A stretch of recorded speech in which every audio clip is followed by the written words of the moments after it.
Good morning, everyone. Ado here on this very wet and dreary Sunday morning.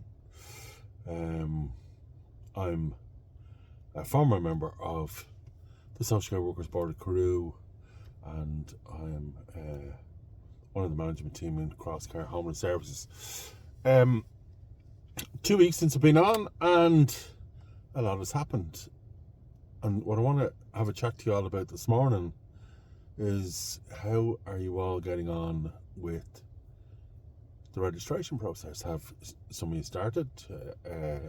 Have you got it in? Have you got it uploaded? Or have you even gone on the website and looked at what documents you need in the first place?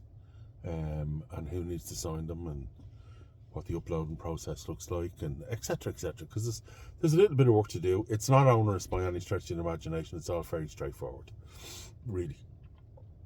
The one thing that I am concerned about, and the one thing that I heard several times over the last 2 weeks, and it's it's kind of rankled me a little bit, is some of some of the organisations that you work with are refusing to sign the documentation.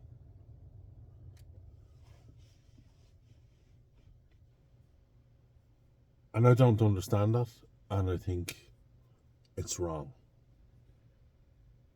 for several reasons. If you're an employee of an organisation,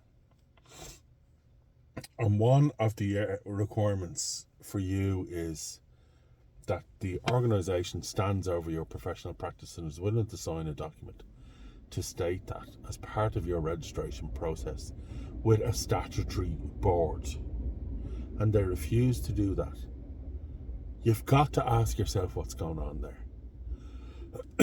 I think if I worked in an organisation and there was a blanket outright refusal to sign a statutory document, I'd be asking why.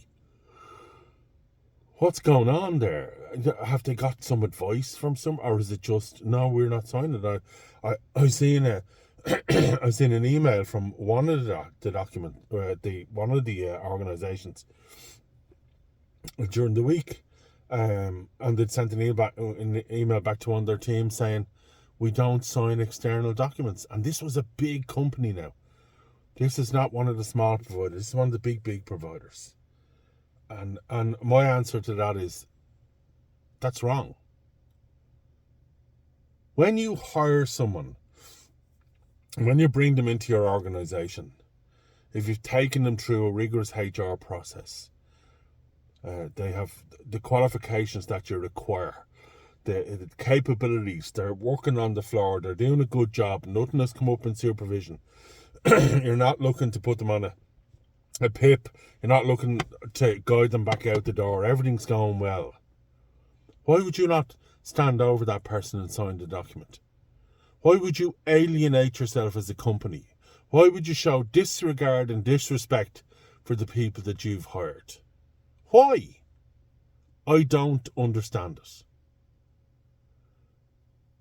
In this day and age, when social care organisations across the country are struggling in the hiring process, you have big organisations that I've been evidenced who are alienating the members of their team simply because they don't sign outside documents. I don't get it.